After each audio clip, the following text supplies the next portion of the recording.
Gentlemen, please remove your caps and remain standing for the presentation of the colors by Battery B, 1st Battalion of the 109th Field Artillery Color Guard, followed by the singing of the National Anthem by Tyler Granson, a 2018 LCCC graduate.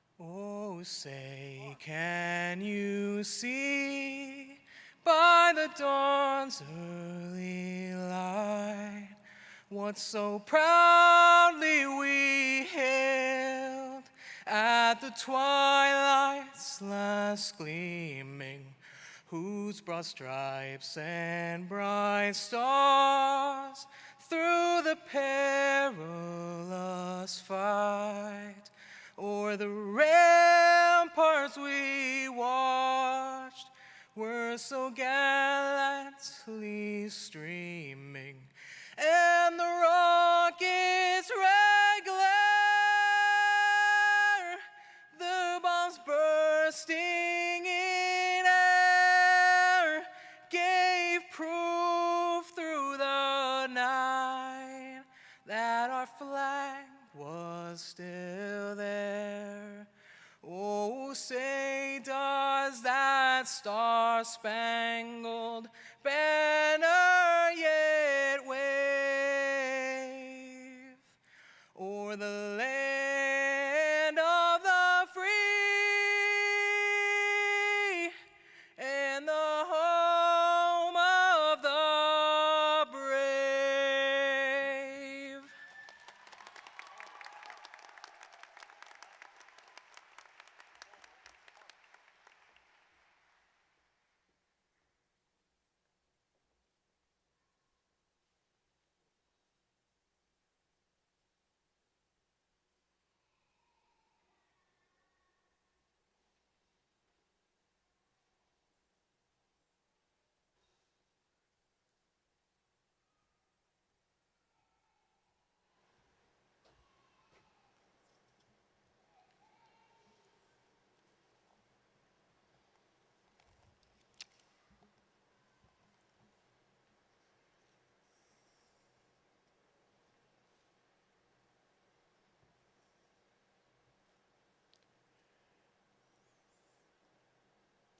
Thank you to the Color Guard. Thank you to Tyler. And I would also like to acknowledge and introduce our sign language interpreters this evening, Breen Fusto and Nora Foley.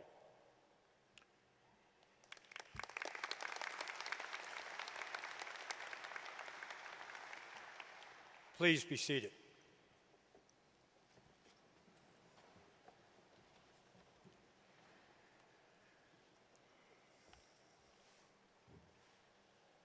Good evening, ladies and gentlemen. Members of the Board of Trustees, Chair DeStasio, Mr. Fleming, distinguished faculty, administration, and staff, friends, family, and graduates. It is my privilege to welcome you to the college's annual commencement ceremony as we recognize our 53rd graduating class, the Luzerne County Community College Class of 2021.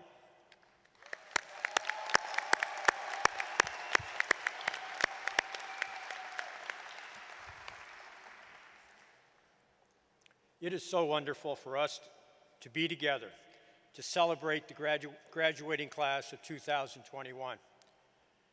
Just a few months ago, we were sitting in a room attempting to decide what was the best way to commemorate your great achievement. We chose to have our graduates and your families together. And I can tell you that as I stand here tonight, I am so happy that we did. Isn't it great to be back together again?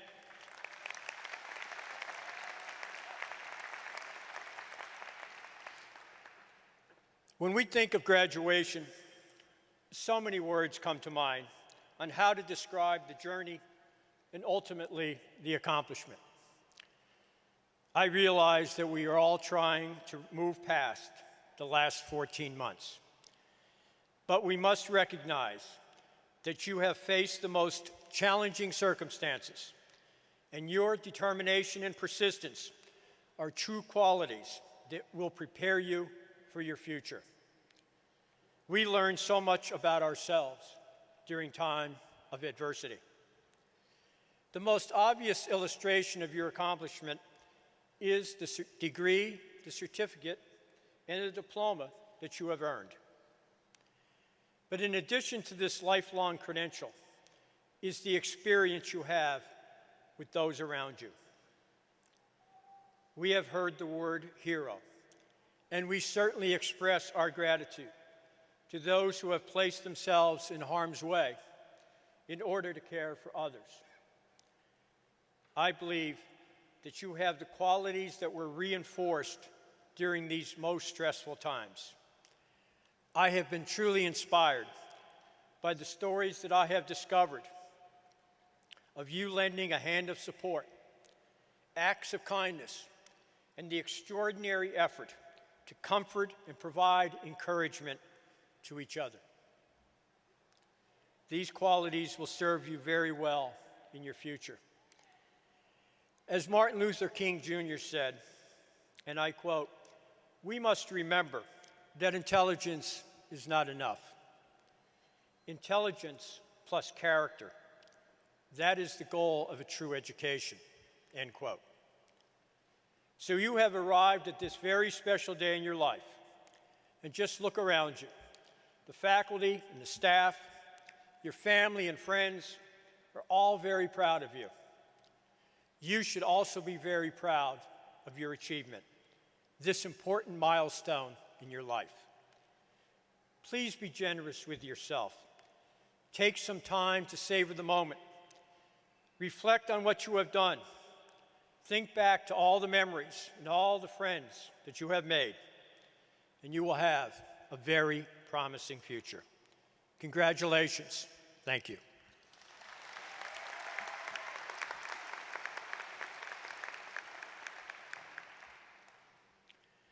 I wish now to recognize the members of the Luzerne County Community College Board of Trustees. Please stand and be recognized as I introduce you. Trustee Dr. Joan Blewett.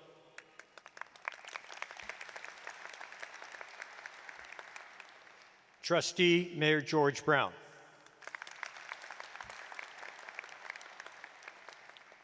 Trustee Ms. Holly Evanowski. And Trustee Dr. Aaron Keating.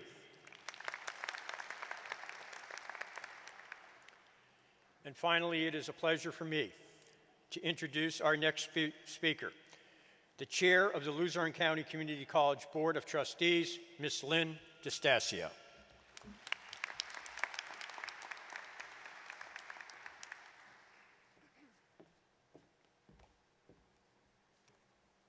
Good evening. Welcome to friends, family, and graduates. On behalf of the Luzerne County Community College Board of Trustees, congratulations, class of 2021. What a year. Oh, woo! I'm right there with you. Woo-hoo!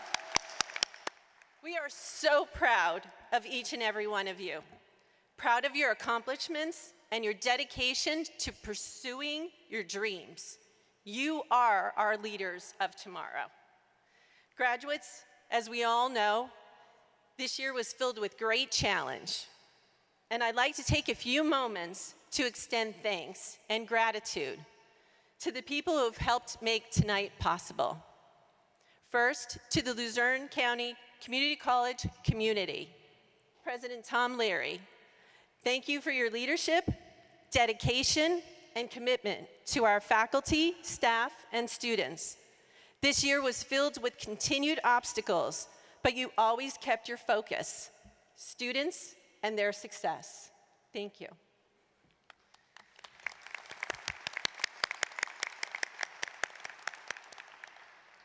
To our Vice President of Academic Affairs, Dr. Cheryl Lesser, and our entire administrative team. This group of individuals exemplifies teamwork. Each of you complement each other.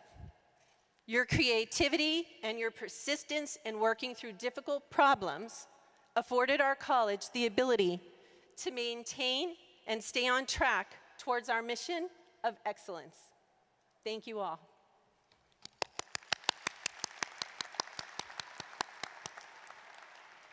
And now I would like everyone to join me in a great big round of applause for our academic faculty.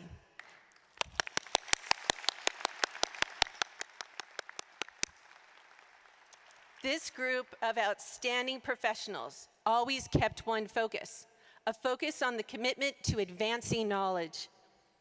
Our faculty are leaders and role models that reinforce academic excellence. They quickly transitioned from in-person learning to online teaching and returned back to the classroom, balancing education and safety. Thank you for all your dedication to our students. And one more time. And graduates, we all have that one person or persons who provided us with support, with love and direction. Graduates, please help me in acknowledging those special people who are here tonight or who are watching by video, who are so proud of your accomplishments. Graduates, take the time tonight to celebrate this amazing milestone in your life with your family and your friends. Thank you. And to our students, from the Board of Trustees, thank you for choosing Luzerne County Community College. Every year, I'm so impressed with our students, but this year, you hold a special place in my heart. I'm so impressed with your courage, your drive, your passion. You've endured challenges from a pandemic, and you were a voice promoting equity and unity, and a class that supported each other. I'm so excited for you and looking forward to see what your life holds as you move forward for the future. Thank you.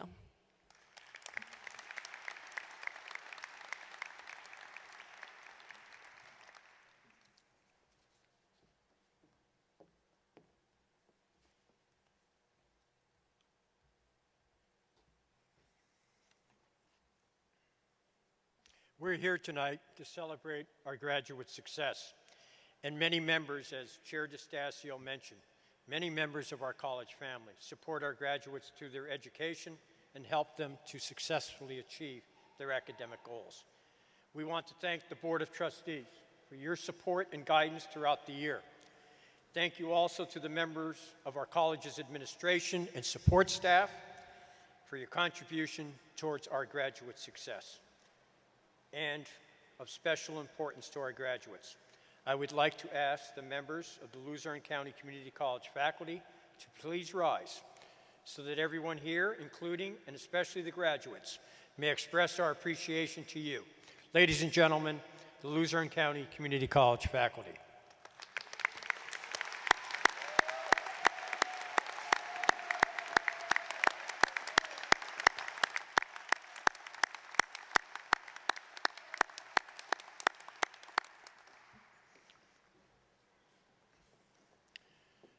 I would like to introduce my colleagues who are with us this evening.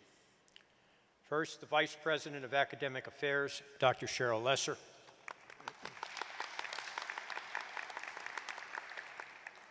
The Associate Vice President of Academic Affairs, Ms. Susan Spry.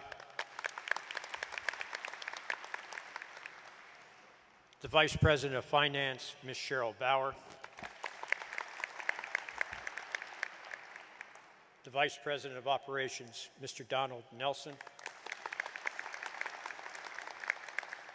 and the Vice President of Enrollment Management and Student Affairs, Ms. Rosanna Reyes.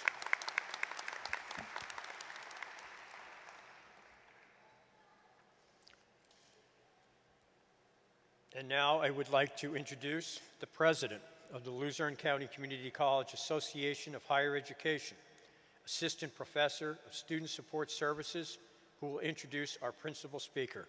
It is my pleasure to introduce Mr. Russ Biggis.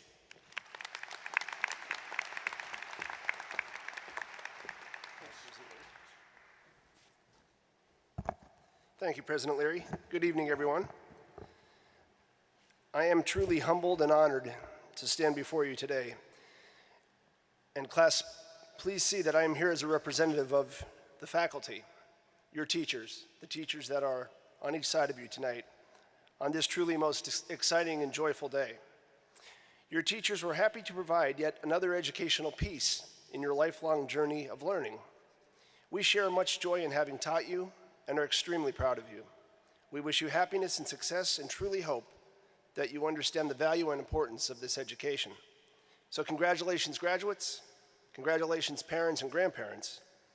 And at this time, it gives me great pleasure to introduce Mr. Brandon Fleming.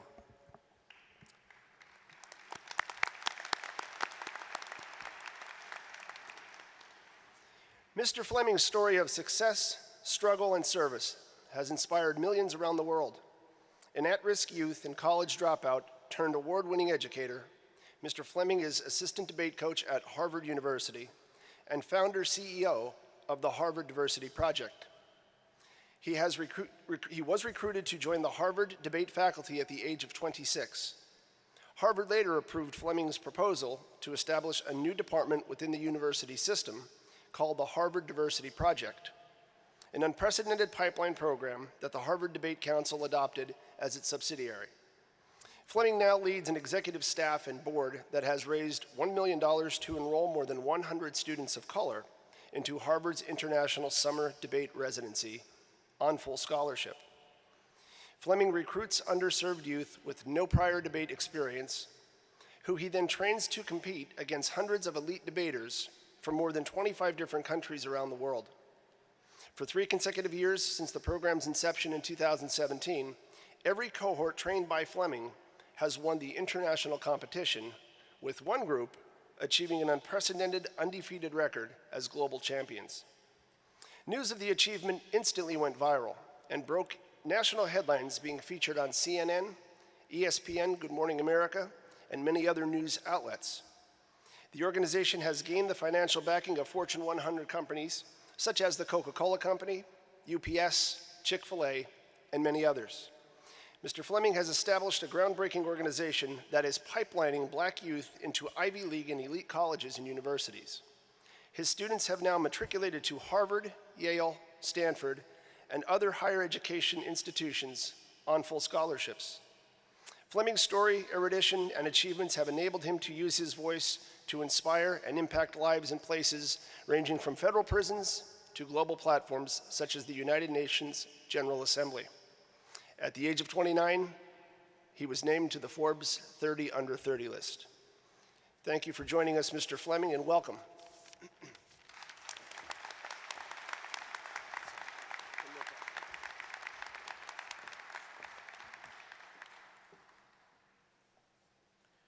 Class of 2021, make some noise. Oh, come on, this is y'all's big day. I think y'all can do a little bit better than that. Class of 2021, make some noise. There we go. There we go. You know, Maya Angelou once said something so powerful. She said, "You might not remember what people say, but you will always remember the way they made you feel." And I just want to say that I want to thank the president, the vice president, the administrative staff, the faculty. I will never forget the way you have made me feel today, spending time with your college. And I just want to thank you for that. To the students, graduates here, to the parents, it is my absolute privilege and honor to be able to share this moment with you. But can I be painfully honest for just 1 second? You know, I've had the privilege to speak a lot of places, from Fortune 100 companies to global platforms such as the United Nations General Assembly, but I think I underestimated how intimidating it can be to give a commencement address. I'm not going to lie to you, it's a slightly scary responsibility because at best I can say something that will fan your flame as you prepare to launch into the world armed with a new degree. But at worst, this can be an absolute disaster, and the many years you spent in the classroom and long nights you spent doing research and writing papers, some of you while working jobs, some of you while raising children, some of you while trying not to lose your spouse, you might suddenly question if it was all worth it, if this goes terribly wrong. And so, I was very careful, about choosing my words wisely today in hopes that my message is not the reason why you request a refund. So, on this day, as we celebrate the conclusion of this academic chapter and the commencement of your next expedition, my inspirational message to you today is that I hope you fail. Now, I anticipated the looks that some of you are giving me. It's like, of all the messages, that's the one you come with today on graduation. Now, I hope you fail. Yes, it is true. And the reason why is because by now you've already heard the cliches. You've heard the never give up on your dreams. You've heard the you can be whatever you want to be. You've heard the follow your heart and you'll be blessed. You've heard all of these platitudes already. But I'm not a motivational speaker. I'm a teacher, which means that I must equip you and inform you and empower you with something that will transcend this singular moment. And I need you to understand that failure is the reason that I stand right here before you this day. And I want to be transparent with you for just a moment. It was just 10 years ago that I woke up in a hospital bed after attempting to take my own life.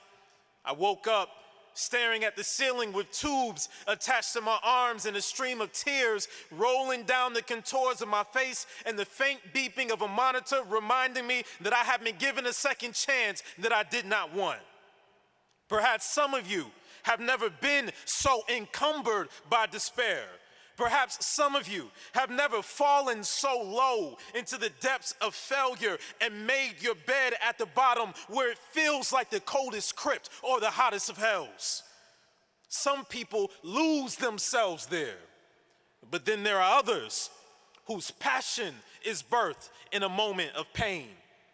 I recently took one of the biggest risks of my life. When I decided to write a book, some anticipated that I would write about my successes. They thought I'd write about getting recruited by an Ivy League by the age of 26. They thought I'd give tips on how to get rich and how to make the Forbes list by the age of 30.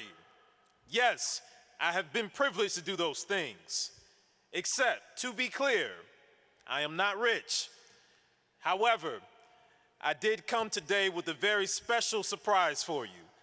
I want everyone, all of you graduates, to take a moment, and I want you to reach underneath your seats. I have a surprise for you. Go ahead. Reach underneath your seats. You see that? There's nothing there. Because I am not Oprah Winfrey. Nor am I Robert Smith. While I would love to surprise everyone here with a check or announce that I'm paying off everyone's student debt, I am not. But what I can offer you today is what I hoped to offer the world when I decided to write a memoir about my failures. A mentor even told me not to do it, not to air and expose my foibles to the world, but it's the price that I'm willing to pay. In this day, when we are so divided as people across racial and socio-political lines, I need us to see that while we are all born into different circumstances that we did not choose, we are united in a common anguish called humanity, where failure is not only necessary and inevitable, but I need you to see it as one of your greatest gifts. No, it's not the gift with the fanciest bow, but it's the gift with the most promise. When I look back over my turbulent journey, I often ask the question, why me? I look at where I am right now and I look at the pain that I endured to get here and I ask myself, did it really take all of that? Wondering if perhaps there was a shortcut or a less pain-induced path to discovering my calling. Did it take me growing up in a home where I endured the most unimaginable abuses at the hands of a man who was a Baptist preacher by day and a cocaine addict by night? Did it take me getting jumped into a gang by the time I was 12 years old? Did it take me becoming a drug dealer by the time I was 14? And when basketball pulled me out of the streets with promises of success, an injury derailed my college career before it hardly began, stripping the one positive identity I had in exchange for the label of a dropout. And I spent the next 2 years of my life slaving on an assembly line in a vitamin factory for 12 hours a day, 6 days a week, until depression wrapped itself around me like a cloak and convinced me that the only way to escape failure was death. Did it really take all of that? And just when I received the miracle, even that was misleading. Because 2 years after dropping out, depression and desperation led me back to school. And in a perfect story, there would be nothing but success looming beyond the horizon, but it was not. Failure was there waiting around the corner with a cudgel in hand ready to club me in the face because now I had to survive college with a middle school education level. I just want you to imagine that for a second. I scored in the bottom percentile of the SAT. Y'all, I could hardly read. I could not write. And I called myself taking a shortcut when I met with my academic advisor to select my major. I fingered through a list of subjects, trying to choose the easiest one. I skipped over majors like informatics and biomedical sciences and civil engineering and all the fancy stuff that y'all probably majored in. I skipped over all of those because they were more confusing to me than Chinese characters. I landed on the one word that I recognized, and I knew that I had officially outsmarted the rigors of college by choosing the easiest major of all. That major was English. My logic was, well, I speak English, so how difficult could it be? Next thing you know, I'm in classrooms listening to professors using sophisticated rhetoric and highfalutin jargon, wanting me to read books like Beowulf and the Odyssey and the Iliad and Dante's Inferno. As soon as I read those words, midway upon the journey of our life, I found myself within a dark forest, for the straightforward pathway had been lost. I slammed the book shut and said, these people got me messed up. Worse than being jumped into a gang was being drubbed by dead poets. It felt like I was sucker punched by Shakespeare, clotheslined by Chaucer, and drop kicked by Dickinson.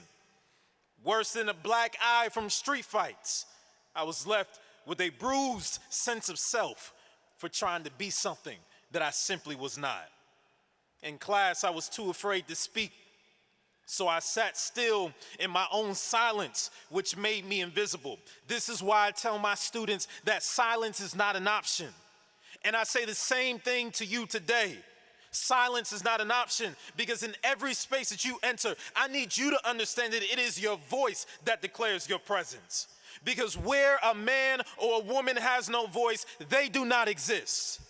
You can even be present and not exist. Because inferiority is an induced consciousness whose physical manifestation begins with silence. I settled for invisibility and inferiority because I could not understand the lofty language of the professors. I couldn't keep up with the conversations because I couldn't read the literature.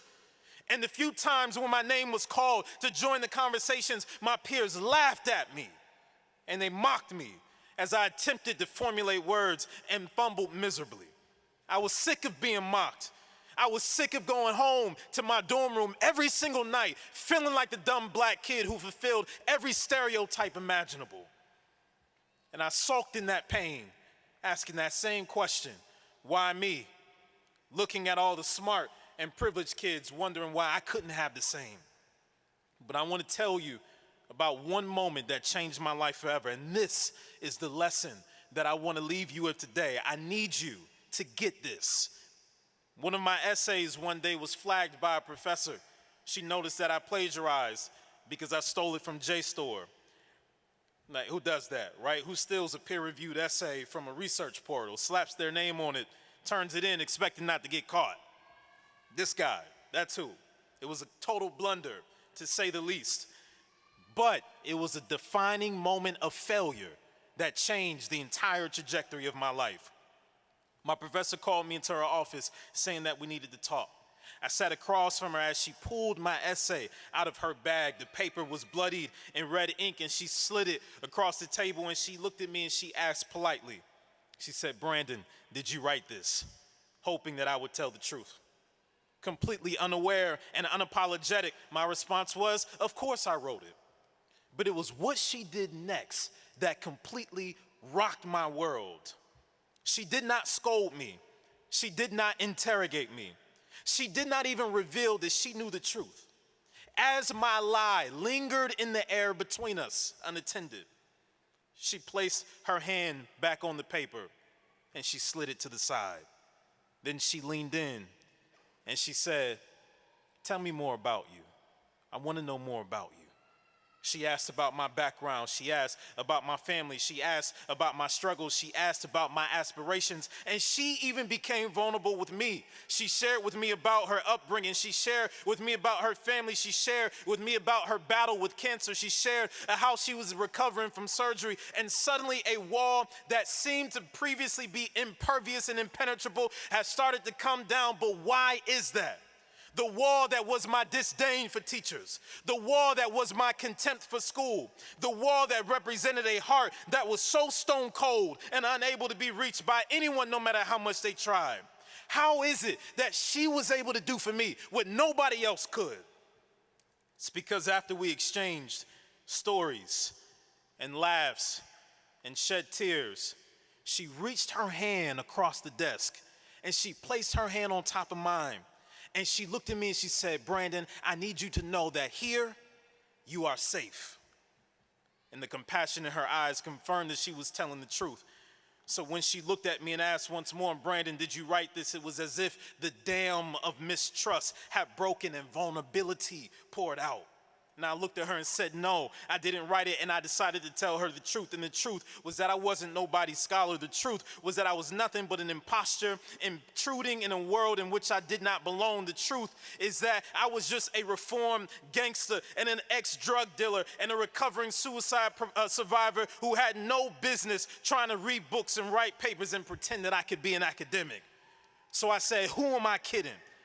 And as I decided to end it all and just quit school, before I could bolt out of the room, she rose up from her seat and she rushed over to me to rescue me with her arms outstretched. And as she held me in her arms with my head nestled on her shoulder, I said to her, as tears were pooling in my eyes, "I understand if you have to fail me, but listen to what she said." She looked at me and she said, "I'm not going to fail you."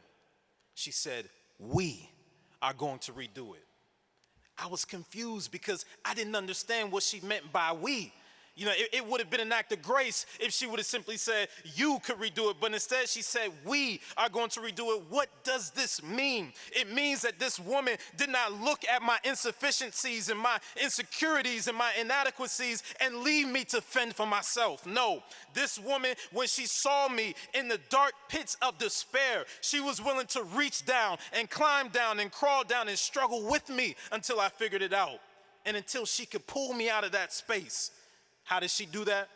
By spending the next several months outside of class, outside of office hours, sitting with me at the local bookstore, teaching me how to read and teaching me how to write.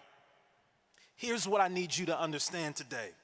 The reason why I share this with you is because this woman showed me more than the power of an educator. She showed me our collective responsibility as teachers and as doctors and as lawyers and as engineers and as artists and whatever it is that you spent the last several years studying to earn this degree today. She showed me that no matter what field you go into, Our collective responsibility is to be servant leaders. And right now, I'm not talking about your major. Right now, I'm talking about your mission. It's much bigger. If you look at some of the most successful people in history, such as Jeff Bezos, to Tyler Perry, to Oprah Winfrey, they'll boast on their seasons of failure because it gave them everything that they needed to leverage their success. But that's not why I hope you fail. Not so you can become a billionaire like Oprah, not so you can become famous like Tyler Perry, not so you can become the wealthiest person in the world like Jeff Bezos. No, that is not why I hope you fail. The reason why I hope you fail is because failure promises the gift that money cannot buy, and that is the gift of empathy. Empathy is what allows us to step into somebody else's shoes. Empathy is what allows us to see the world through somebody else's lens. Empathy is what breaks down every barrier of racism and sexism and pierces through the wall of every injustice. Empathy is what allows an old white woman to look at my black skin and my baggy jeans and my Timberland boots and my urban slang and everything else about me that the world said was a problem. She looked beyond all of that and she saw my potential to change the world. And that is what I see right here before my very eyes. Hundreds of people who have that same potential to leave an indelible mark on this world, but not if you don't understand the true impetus of change. When asked about my transformation, I tell people with conviction, English did not change me. Academics did not change me. Education did not change me. Love is what changed me. Because empathy changes people more than information ever will. If you want to be a true agent of change, graduates, you must first understand that true change comes through the front door of the heart and through the back door of the mind. In the words of my dear mentor, Dr. Cornel West, you can't save people that you don't serve, and you can't lead people that you don't love.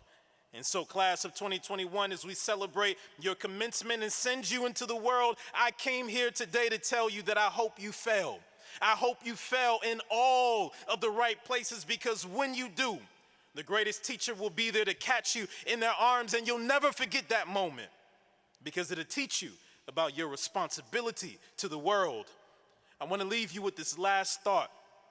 Going back to that same question that I always ask myself at every turn of my life that was disguised as failure. I asked why me when I suffered from abject abuse as a child and my stepfather left my bruised and mangled body lying on the floor. I asked the question, why me? When I went off to college to play basketball and immediately suffered a knee injury, I asked the question, why me? When I dropped out of college, attempted suicide and barely survived, I asked the question, why me? Through all of that suffering, I asked why me. And I believe, I don't know about you, but I believe in the supernatural. But I'm going to be honest with you for a second and tell you that for a long time I had a problem with God. I was angry because if I could meet him face to face, I would simply ask, did it really take all of that? That mess nearly broke me.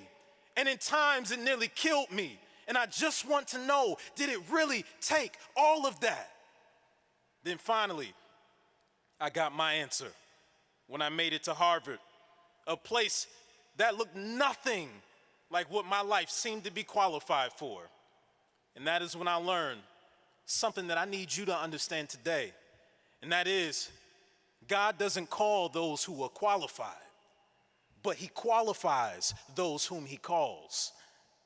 And so, as I looked at my own life and my own journey, I realized sitting there in Harvard Yard, with my feet planted in that Ivy League grass, I looked around at a place that lacked diversity. I saw a problem. What I did not know is that entire time, that meandering roundabout journey was meant simply to prepare me to be the solution in this moment. Why me? It was never about me. And everything that you've been through, it was never about you. I don't know you. Every single one of you here, you have a story. Every single one of you have probably overcome hurdles that are unimaginable. But what I need you to understand today, if you don't remember anything else, it doesn't matter how big or how small Whatever it is that you've had to endure, I need you to understand that it was never about you. My failures were never about me. Your failures were never about you. They were always about the people that we would someday be used to reach out and touch. Because God has a really strange way of breaking us into places that he wants to use us to help heal the world. Whether it's a setback like family trauma or success like earning your degree today. Graduates, I need you to understand that what you've survived and what you've achieved means absolutely nothing. Let me say that again. What you've survived and what you've achieved means absolutely nothing if you don't use it to make somebody else's life better. So I'm sorry if today you came here expecting a message about how to climb the ladder and get rich. Because today I've come with a message about how you climb the ladder and reach back. So as you stand in this moment on the precipice of the unknown, where failure is sure and inevitable, you might wonder if you should play it safe. You might wonder if you should take the leap. I know you're scared, but I've come here today to tell you to do it afraid. Because it reminds me of the poem by Eric Hansen that says there is freedom waiting for you on the breezes of the sky. And you ask, but what if I fall? Oh, my darling, but what if you fly? Class of 2021, I hope you fail. It's not a matter of if, it's a matter of when. It's not a matter of why, it is a matter of how. And when you fail, my earnest hope and my deepest desire is that you will fail forward, that you will spread your wings, that you will find your voice, that you will see your potential, that you will manifest your power. And because of your journey, you will find it incumbent upon yourself to blaze trails where we belong, to break down every barrier of opportunity, to shatter every glass ceiling, and to be intrusive in the spaces that are not inclusive. Class of 2021, congratulations. As you go out into the world and you conquer everything that you put your heart and your mind to, my hope for you is that you will allow failure to be the wind beneath your wings. Thank you so much.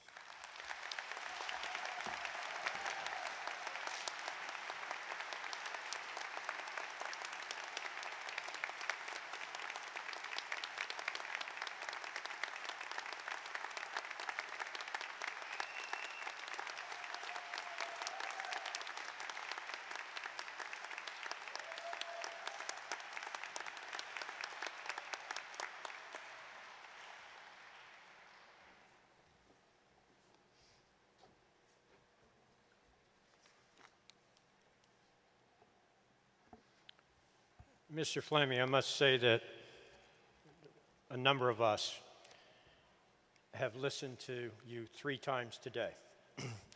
And I don't know what the definition of a great speech is or a great message, but each time and tonight, it's as if I heard it for the first time. Thank you for your inspiring remarks. Thank you.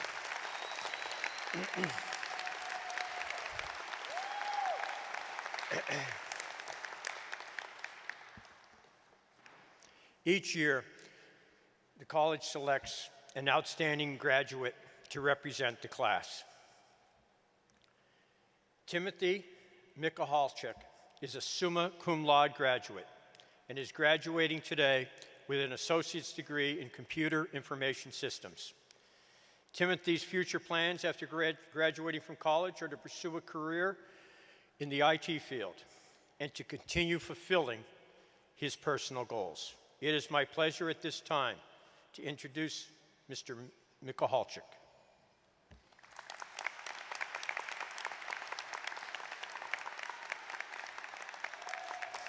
Yeah. Good luck. This is an honor. We're all yours. All right.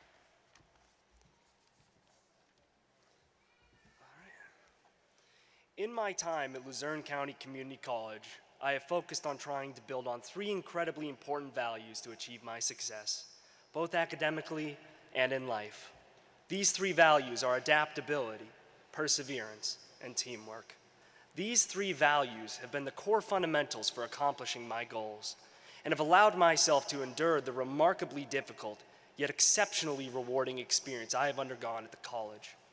Adaptability is a particularly vital value to focus on improving in life because it allows one to be able to adjust themselves to be fit in any environment. During my time at LCCC, I had to concentrate on being able to adapt myself to the wants and needs of my instructors, family, and peers in order to achieve success in college. Adaptability isn't just being able to fulfill the requirements of the assignments given by one's instructors. It is also about the ability to communicate effectively with a wide range of people from all walks of life and being responsive to their desires and aspirations. Although the wants and needs of others cannot always be met, whether it be due to a lack of time, financial resources, or the many other hurdles that life will throw into one's path. Still, it is important to find a balance between everything so that the best equilibrium may be found. Finding this balance will require an individual to possess a great deal of perseverance so that they may endure the challenges presented to them by both college and in life. Perseverance is an absolute necessity for finding success at this college. It can be described as many things: determination, dedication, tenacity, diligence. I found that the students who possess a lot of perseverance are the ones that are in this very room today. And the ones who did not acquire it have often failed to even make it through the first semester, which is an incredibly difficult challenge that all students must face.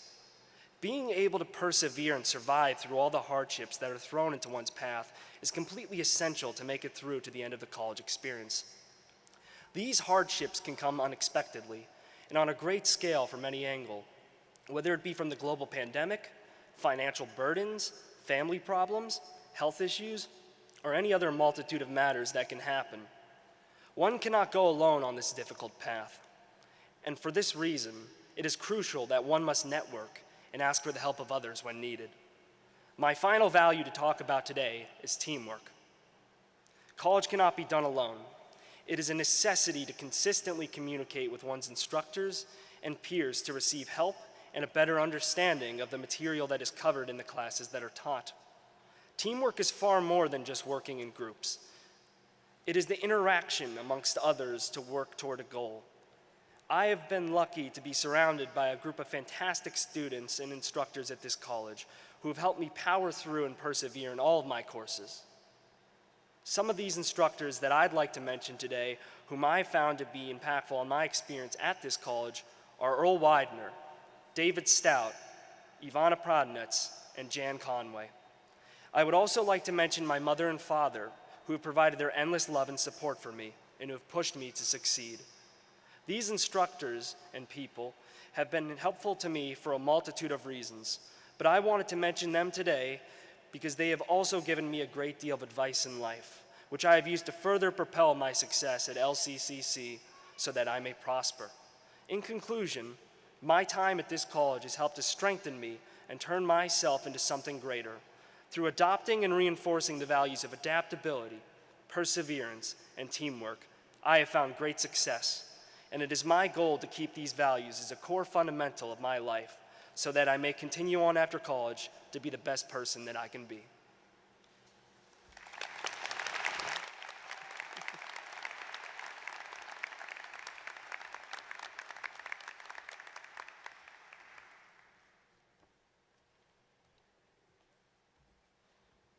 Thank you, Timothy. At this time, I would like to ask Dr. Lesser to please come forward to present the Professor Emeritus Honors.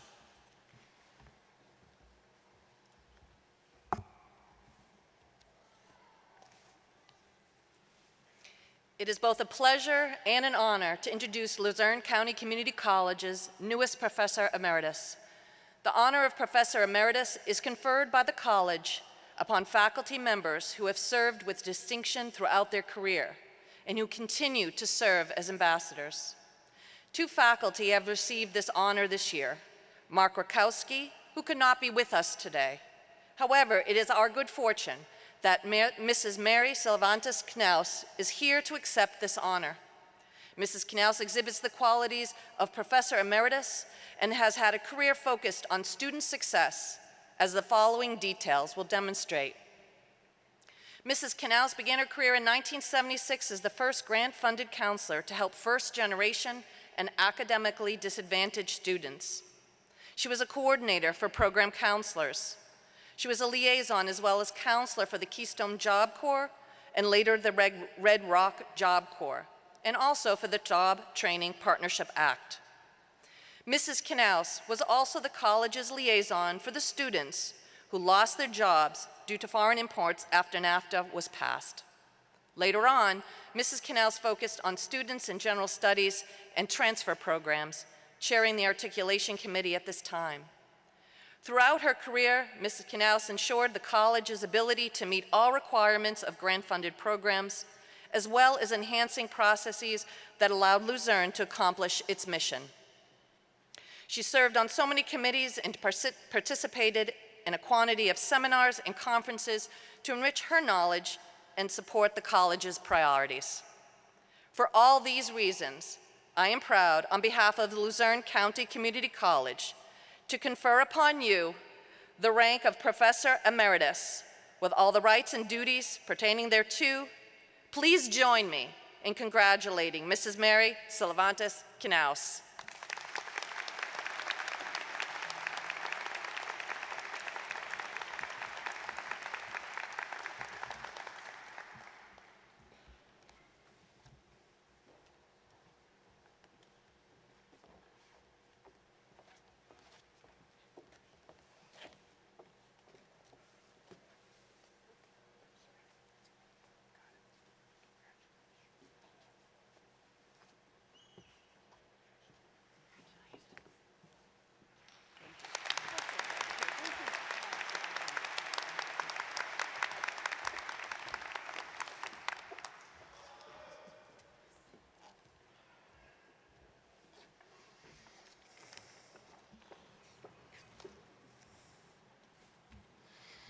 Will the candidates please rise? President Leary, on behalf of the faculty, I wish to present the candidates for the Associate in Science, the Associate in Applied Science, their Certificate of Specialization, and Diploma. By the authority vested in me by the Board of Trustees of Luzerne County Community College and the Commonwealth of Pennsylvania, I confer upon you the Associate in Science, the Associate in Applied Science, the Certificate of Specialization and Diploma, with all the rights and privileges pertaining thereto. Candidates, please come forward to receive your diploma.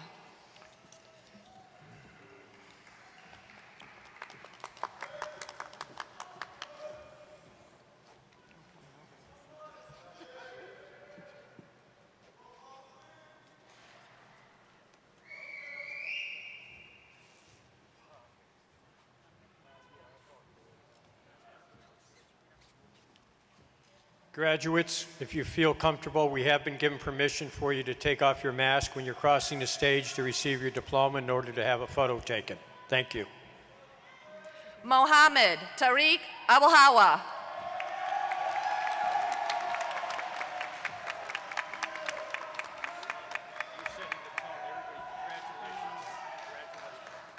Danielle Jocelyn Marie Akarnis.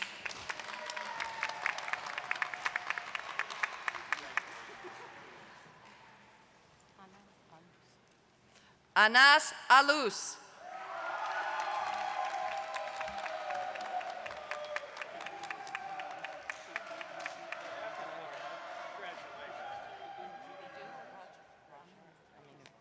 Edu Roger Aminou.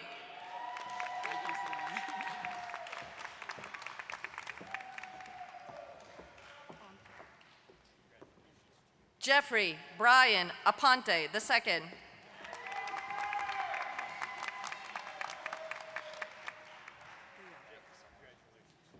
Graduating summa cum laude, Frank L. Bria.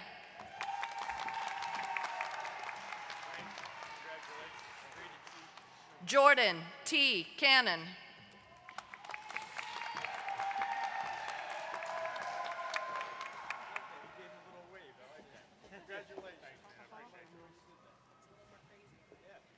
Christopher J. Carvajal Reynoso.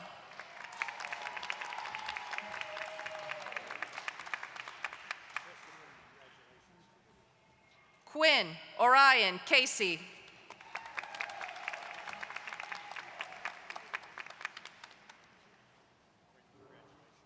Kristen Marie Chapin.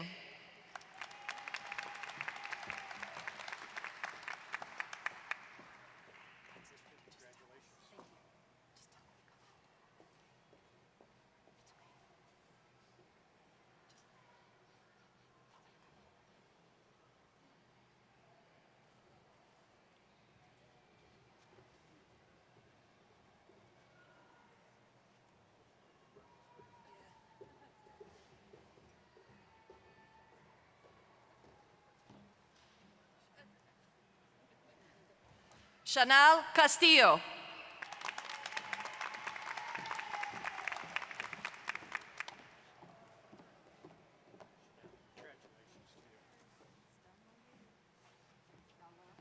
Stella Marie Alfreda Cherry.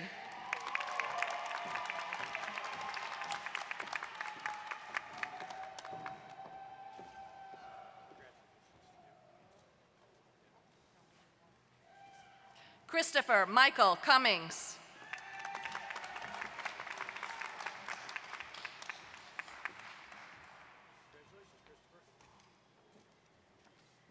Felicia D. Curtis.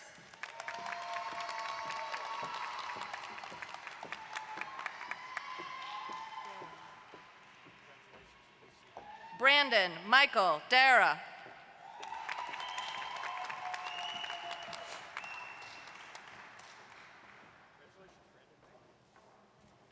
Penny Michelle Davis.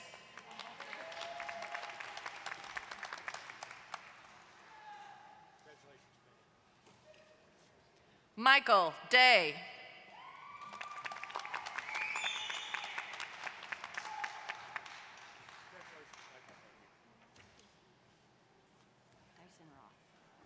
Jenna L. Dysonroth.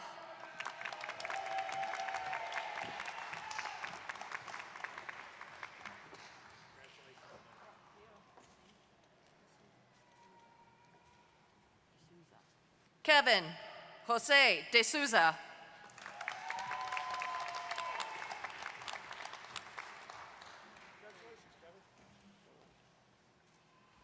Kaylin Dold.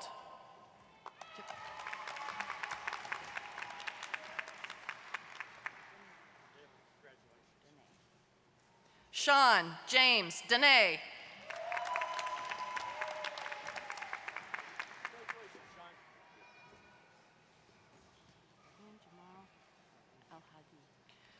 Rahim Jamal El Hadi.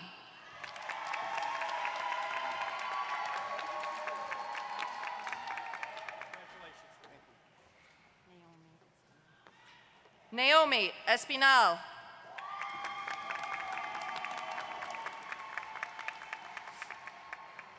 Linda Evans.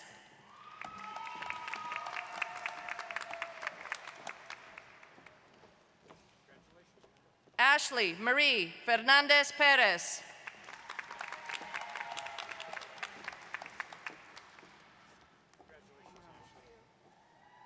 Michael Dean Figueroa.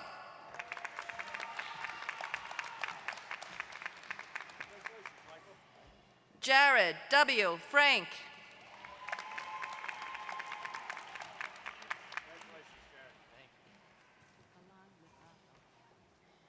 Elizabeth Galan Liberato.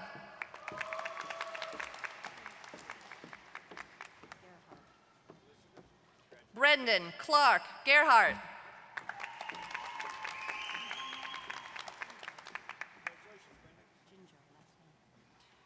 Vladimir Eugene Jinjo.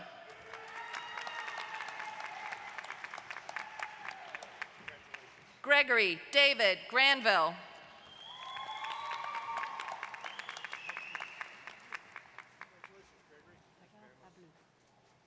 Pavel Habluk.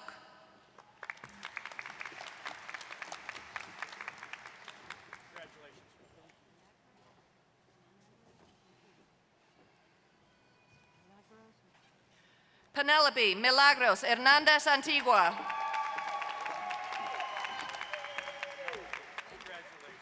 Joseph Herring.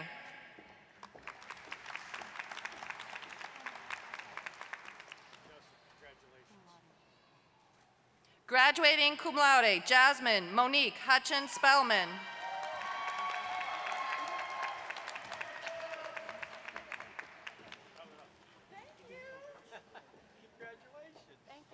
Paul William Ignatovich.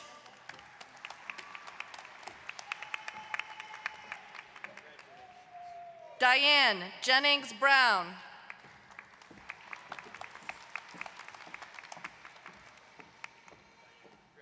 Logan Christian Jennings.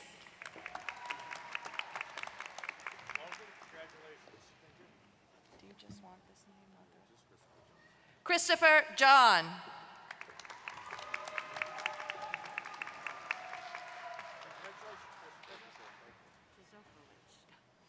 William Joseph Jozofowicz.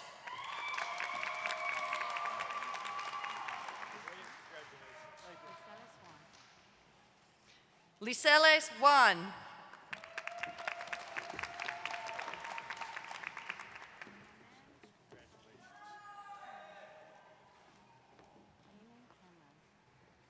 Amen Cameron.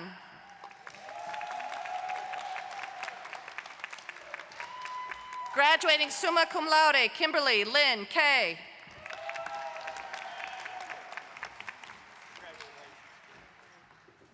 Christopher John Kennedy.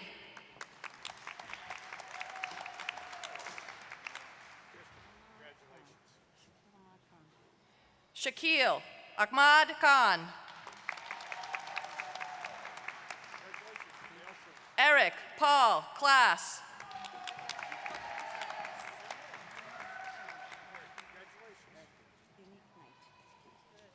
Unique Knight.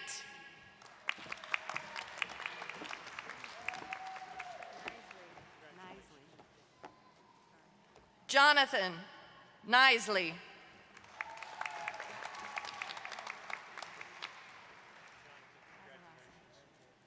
Andrea M. Kozarowski.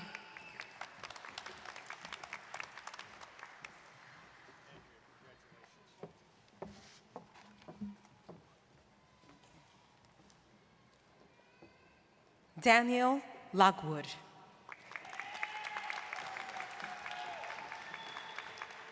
Graduating summa cum laude, Margaret Lovelace. Sarah Luna.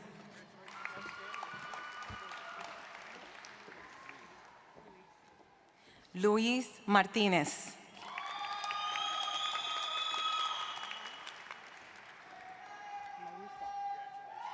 Mark Clemens Maruska.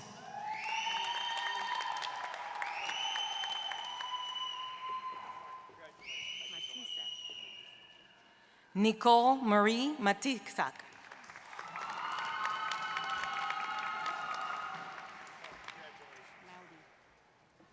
Jillian Nicole Maudi.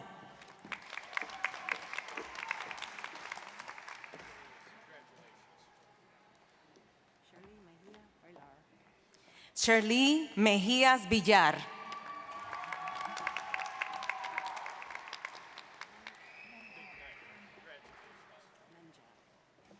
Maria Sophia Elizabeth Menjak.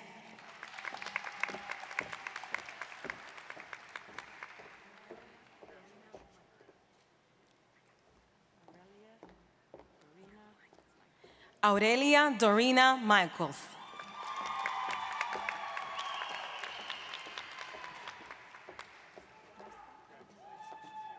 Paul Anthony Mosca.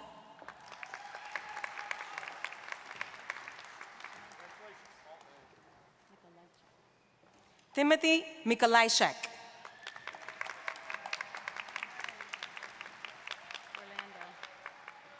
Frederick Orlando.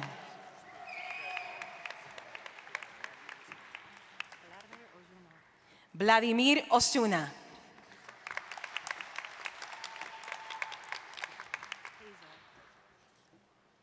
Darlene Peso.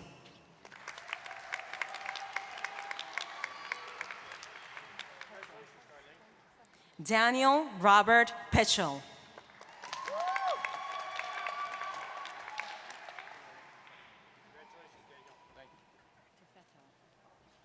Gerald James Perfetto.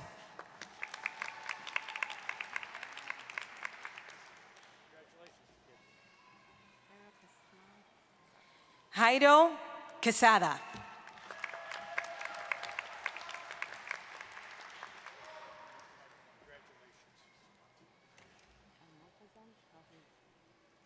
Almontesem Raju.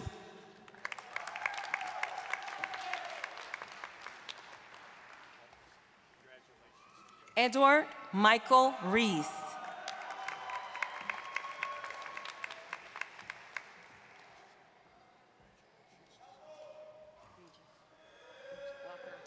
Walker Gabriel Regis.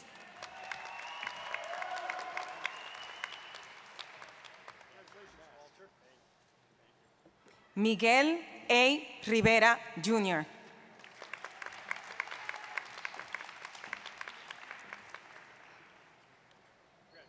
Natalie Rodriguez.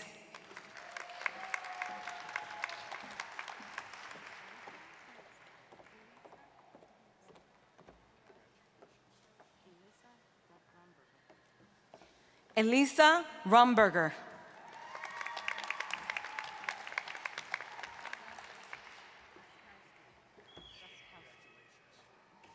Kaylin Roskowski.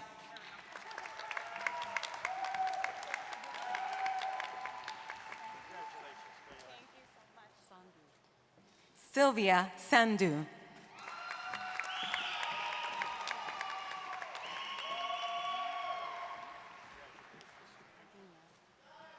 Adenia Santana Rodriguez.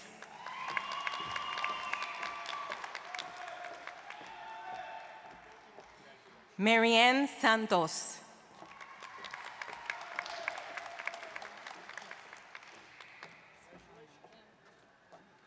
Domenico Escarano.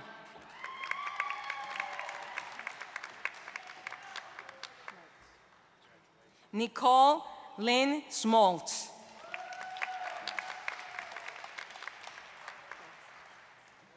Lacey Lee Schultz.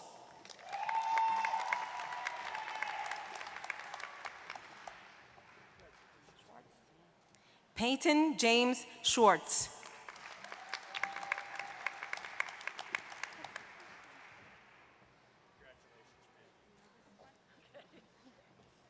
Marfeta Tafink Saddam Shehada.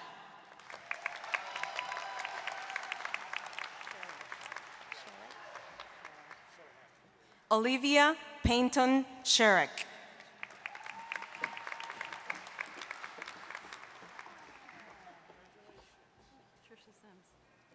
Patricia Sims.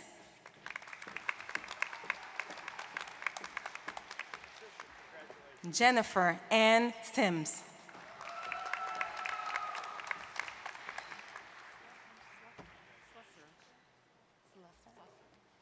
Rebecca Lynn Slusser.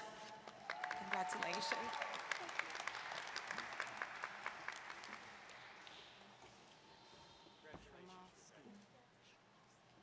Jamie Lee Shermowski.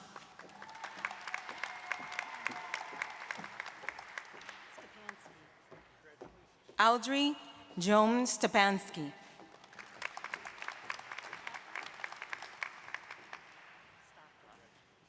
Graduating summa cum laude, John Stakla.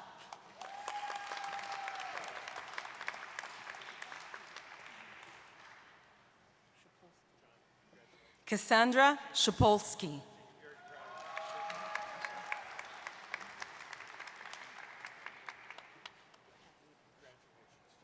Alexis Tejeda.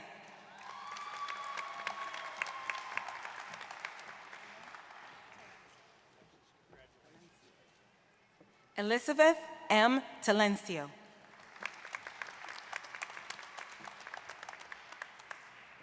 Jared Thompson.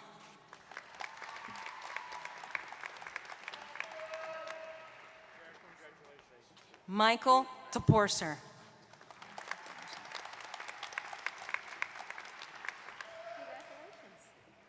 Johnny Torres.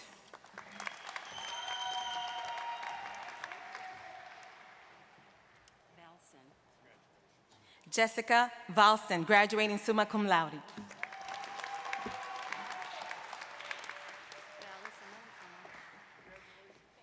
Rudolph Baez, graduating summa cum laude.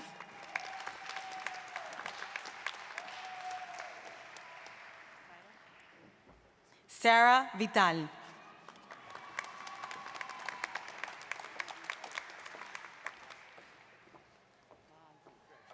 Donald D. Vazzi.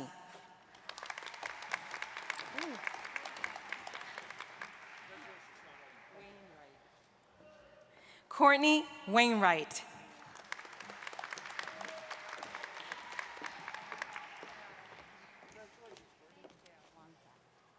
Alexis Wansack.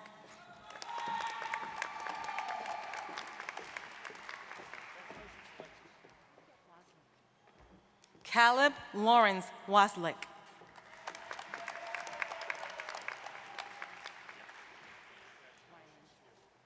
Jake Matthew Weiland.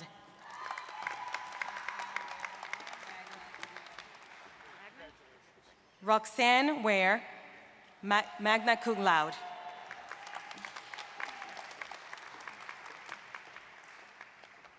Kimberly Torres.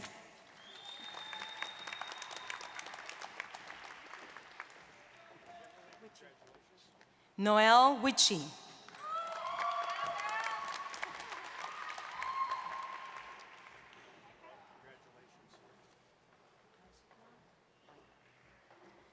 Katarsina Waka.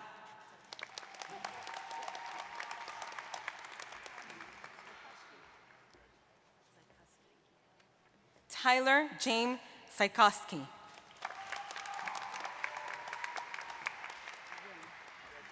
Christopher Sim.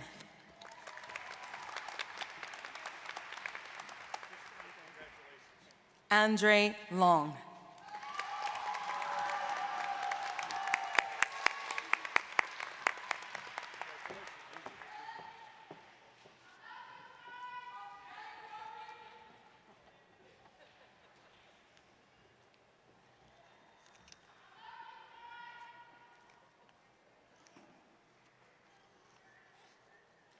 Graduates, will you please move your tassels from the right to the left side of your mortar board? Ladies and gentlemen,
we were just commenting here that this is our third ceremony today, and I have to say, this crowd was more fired up than the first two, right?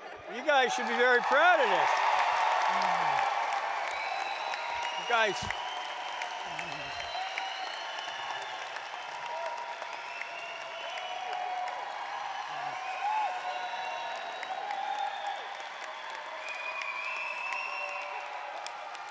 You got it.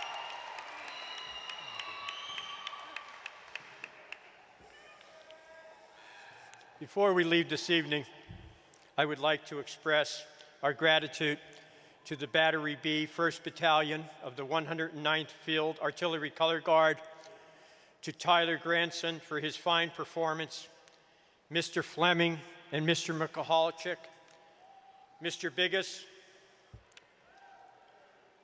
thank you for attending Luzerne County Community College's 53rd annual commencement ceremony. Good luck to all of the graduates and all of your future endeavors, and will the mace bearers please come forward to lead the procession. Thank you. Have a wonderful night.